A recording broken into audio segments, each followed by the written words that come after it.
But basically, the gist of this video is, like I say, a Chelsea season review. Now, it probably won't be of much interest to those of you that aren't Chelsea fans, but if you want to stick around to just perhaps have some discussion in the comments, etc., then feel free to get involved, and we can interact and stuff. And I'll be in the comments section for as long as this video is active, trying to just put across my views, etc. But overall, for this particular season, Jose Mourinho's first year back at Stamford Bridge, I have to say I'm pretty pleased with the outcome. Obviously, Mourinho has brought in a completely new managerial style to what the core of the team are potentially used to, with players like Cech, actually got Frank Lampard and JT. But there's a lot of new blood in there that don't necessarily, when Mourinho first joined, they didn't necessarily understand the way that he likes to work a team and the way that the extra work ethic he has from a lot of his players, and that he looks for from the entire squad, not only from the defence and the defensive midfielder, but from the entire 11 on the pitch. So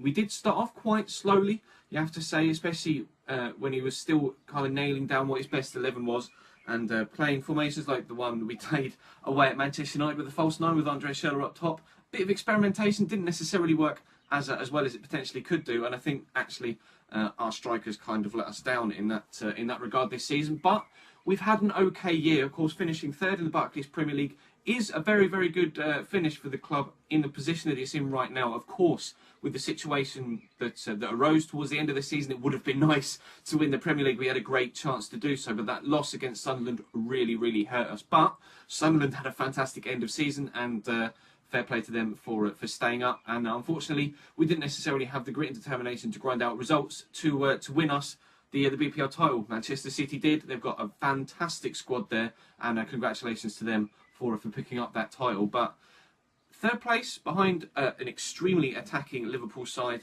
and an extremely strong City side, both offensively and defensively.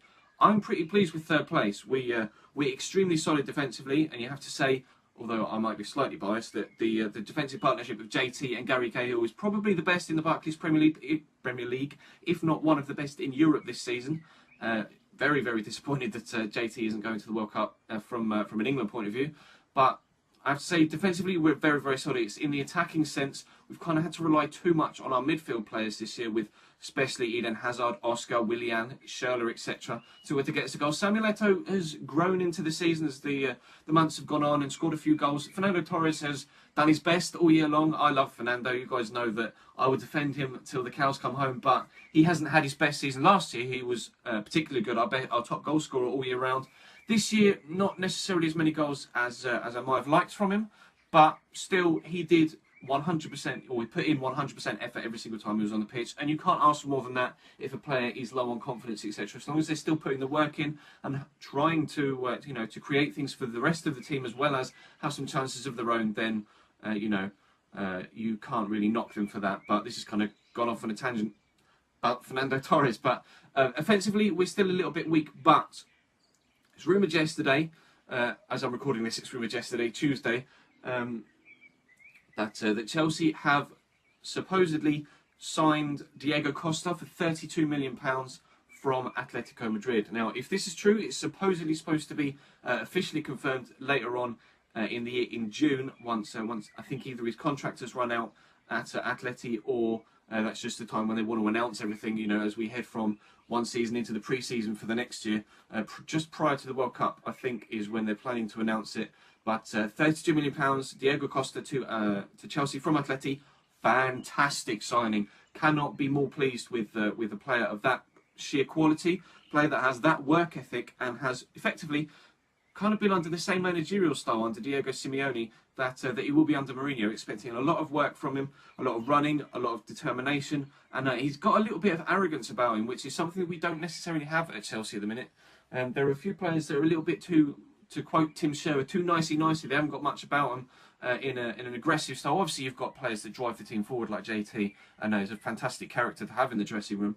But you get players that are a little bit too nice to each other on the pitch. They're not got the the sort of aggressive streak to just grab someone by the scruff of the neck and be like, look, you need to do fucking better here, otherwise we're going to be in a bit of shit. So it'll be nice to have Diego Costa into the team to do that. He's obviously one of the best strikers on current form in the world right now. and hopefully he can continue that into the Premier League next season. Obviously, a few players have come to Chelsea and not necessarily done as well as they could do. Demba Ba was scoring goals freely at Newcastle, hasn't really done much at Chelsea, although of course a couple of the goals he scored this season have been particularly important, a la PSG, etc., and the goal against, or the opening goal against Liverpool with the little slip from Stevie Gerrard. Sorry, Liverpool, but. Yeah, Demba Ba. Samuel Eto'o has grown into the season, scored a few goals, but like I say, not really fulfilled his potential that he potentially could have done. Although, of course, coming from Russia, it was going to be hard to fit into a Barclays Premier League team straight away. But Torres we've covered, but Diego Costa is definitely the main aim, and hopefully it looks like he's going to be the one to lead the club forward and progress on all fronts next year. Because, of course, Champions League semi-final this year, as well as the third place in the Premier League, is again particularly impressive, considering it's a brand new managerial style for a lot of the squad. They weren't used to how the manager likes to play things, and obviously with the way Eden Hazard, I don't want to say Eden Hazard let Atleti score, but his lapsing concentration defensively let Atleti in behind us on numerous occasions in the second leg to knock us out, and that's something that will eventually be kind of weaned out of the way that the squad plays. But obviously it's going to take more than 12 months, and Eden Hazard has spent his entire life just running forward, destroying teams, and he has for a lot of the season done a particularly good job of doing that defensive role, tracking back a la Willian and Schürrle, and you know, doing his bit defensively. It just so happened that the one time he had a lapse in concentration was the Champions League semi-final second leg, where we kind of needed to hold out and make sure that we progressed through to the final. But these things happen. A Champions League semi in the first year with Mourinho back with a lot of new players in the team is very, very pleasing. I have to say, overall, very, very pleased with the way things are shaping up at Chelsea. Of course, a few players might be leaving this summer. Ashley Cole is rumoured to be leaving. Not too sure where he may be going. Potentially PSG. I know PSG are rumoured to have already signed Dani Alves this summer for Barcelona, so that could be an interesting lineup with Dani Alves on the right and Ashley Cole at the left, potentially to replace Maxwell. Not too sure. Big rumours going around in Spain that David Luiz is going to be on his way out to Barcelona FC in the next few weeks. That would be, I think the figure I've seen or I've heard is 39 million euros, which is a lot of money. And David Luiz is a big player, to be honest, suits Barcelona down to a T. He's a fantastic centre-back, fantastic holding midfielder, can play in both roles. That's exactly what they like to do there. And it might give Javier Mascherano the freedom to go back into CDM rather than sit at centre-back. But of course, Puyol's retiring at Barcelona, so they're going to need someone to replace him. They needed a centre-back anyway, so maybe they'll be looking to get two centre-backs. But anyway, David Luiz is rumoured to be going to Barcelona. Obviously, I'd be gutted to see him go. I love Dave. But he is not a liability defensively, but he's more suited to the more relaxed playing style in La Liga than the uptight, close quarters, 100% constant on the go BPL style of football. But he has done a fantastic job at Chelsea, and truly grateful for everything that he's done for the club.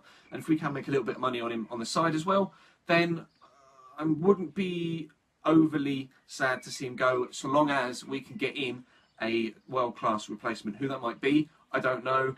I'd have to go off and see who might be available and where they might be coming from, etc., and how old they are, etc. But also, we have to see what happens at the World Cup. Some young star may just pop up and be like, I'm going to be one of the best centre-backs in the world in the next few years, and put in a real massive performance on a world stage, and that might spark some interest. We signed Oscar because of his performances in the Olympics, so you never know, something might happen over the summer with in that regard, and David Luiz might have an absolute stormer and attract interest from even more different places. You know, PSG do like a Brazilian centre-back with Ajax and Thiago Silva, and clearly if David Luiz is going to put in a performance in the World Cup with Brazil, it's going to be alongside Thiago Silva, so who knows what might happen in that regard. But I do think we need a centre-back, because JT and Gary Cahill are fantastic. If David Luiz is on his way out, I prefer Branislav Ivanovic at right-back, but if he wants to play at centre-back, and he can play at centre-back quite well, but I do prefer him at right-back. Azpilicueta is clearly extremely accomplished at either right back or left back, so we're pleased to have him in the squad. He obviously got Player of the Year the other night in the Chelsea Awards, Chelsea Player of the Year Awards, so very well done to him for that. But we don't need a left back, because we've got Ryan Bertrand coming back from Aston Villa, and he is a very, very good left back. Very pleased with the way that he kind of almost nailed down a first team spot at Villa last season and put in some very, very good performances for them. Obviously, we know he could do a job for us either left mid or left back. He proved that in the Champions League final in 2012. So we know Ryan Bertrand could be a very, very good player. If Ashley Cole is to be on his way out, wouldn't be too worried about replacing him because of Ryan Bertrand, because of Azpilicueta's what's the word I'm looking for? Diversity and the ability to play either wing-back role. We've got Thomas Callas. Obviously, he prefers to play at centre-back, but can play at right-back if needs be. But again, we've got Branislav Ivanovic for that. Of course, Kurt Zouma is now on the Chelsea books, back out on loan at Saint Etienne since we brought him in January. I'd forgotten about that, actually. So we may not need a centre-back, but obviously moving forward into the midfield. Creative midfielders we do have a lot of, but you never can have too much talent in a squad like that. Obviously, Diego Costa is going to be fantastic up top. If Fernando Torres is going to leave to go to either Atleti, he was rumoured to be going to Inter Milan, but there was one criteria saying he wanted them to get Champions League football if he was going to go to Inter, and I believe they're fifth in the table right now and don't stand a chance of qualifying for the Champions League. So it would look like Fernando, if he is going to leave Chelsea, might be going back to Spain. But again, that story may develop throughout the summer, and as of yet, nothing is confirmed. Demba Ba, I wouldn't be too sad to see him leave. Samuel Eto'o, obviously very, very experienced, still has a little bit of pace and a good finish, so would like to see him stay, although perhaps on a little bit less wages. And Frank Lampard hopefully will sign a contract extension. JT will hopefully sign a contract extension. We could probably do with another centre mid, to be completely honest. Ramirez is very, very good, although this season he's been a bit, not worse than last season, but less effective, so to speak. He hasn't scored as many goals. He's been pretty good, solid defensively, but he does like a cheeky little elbow to someone's face or a cheeky stamp, and I'm not too keen on that side of his game. It appears to have developed more and more over the past 12 months. So hopefully, if he can kind of get rid of that side of his game and form a proper partnership with Nemanja Matic, then if we could get in another defensive player to add to the rotation in that area, then that would be particularly pleasing. And obviously, Frank is hopefully going to sign a contract extension, so Frank Lampard always is going to have a place in the first team squad. Maybe not the first team 11, but still play a massive role in the squad of 18, etc. on a match day. Wingers, Willian Schürrle, Demba Ba, what am I even talking about? Willian Schürrle, Hazard, Christian Atsu on loan at Vitesse, he might come back. I haven't seen too much of him playing, to be honest, but he might be in the first team fray when next season comes around. We'll have to wait and see. But there's definitely plenty of movement that can be done. You can never turn down a world-class player. If someone says you have a very good squad already, but he is one of the best players in the world in his position right now, you have to accommodate a player like that. So, not sure what's going to happen throughout the summer. We've potentially going to lose David Luiz, potentially going to lose Ashley Cole, potentially going to lose Fernando Torres and or Demba Ba, and potentially bringing in Diego Costa. So, transfer-wise, we're okay. We're obviously going to have some money to spend, which is a godsend to Roman. Thank you very much for putting the money into the club, but we'll have to wait and see what happens and transpires over the summer. But as a whole, this season, A++. Very pleased with the third place in the Premier League. Very pleased with the semi-final appearance in the Champions League. Could have done better in the domestic cup competitions, but obviously the FA Cup is a main priority over the League Cup. And we do have a great history with the FA Cup in the past decade or so. So if we could continue that next year, that would be particularly pleasing as well. But this video has been going on for almost 15 minutes now, so I'm kind of going to wrap things up. And I was kind of hoping this would only be about 8 minutes long, but I've done my normal Ches ramble. So if you want to check, if you are watching this on TheFrontThree and you want to check stuff from me out, I'm a FIFA commentator, then feel free to check. Any links will be in the description or links on the Google Plus page, etc. You can find me on Twitter and YouTube at ChesnoidGaming. I'm on Instagram at Chesnoid if you want to follow me over there as well. But that's basically me in a nutshell, and I'm going to wrap this up now. So Chelsea fans, definitely some good signs for next season. Barclays Premier League, be ready for us. Europe, be ready for us. We want our Champions League crown back.